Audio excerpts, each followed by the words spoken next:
अन्य समाचारों पर नजर करिए। जो તમે તમારા નાના બાળકોને બજારની ચોકલેટ કે જેલી આપો છો તો સાવધાન થઈ જજો, કારણ કે રાજકોટ મહાનગરપાલિકાના આરોગ્ય વિભાગ દ્વારા શહેરના ડાયમંડ ચોકલેટ સ્ટોર નામના ગોડાઉનમાં આકસ્મિક દરોડા પાડવામાં આવ્યા, જેમાં બાળકોના સ્વાસ્થ્ય સાથે ચેડા કરતો અંદાજે 200 કિલો જેટલો શંકાસ્પદ અને એક્સપાયરી ડેટ વાળી ચોકલેટનો મોટો જથ્થો જપ્ત કરાયો છે।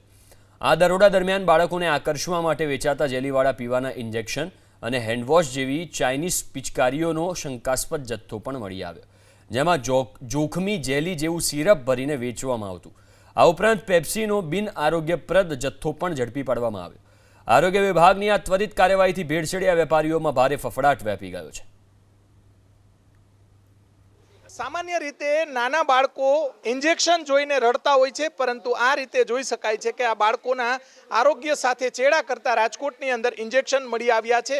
आम तो बाळको आ जोईने जे राजी थता होय छे आ जोई शकाय छे के इंजेक्शन जे छे ए स्लम विस्तारनी अंदर वेचवामां आवता हता। लाती प्लॉट विस्तारनी अंदर आ दरोडानी कार्यवाही जे छे ते हाथ धरवामां आवी।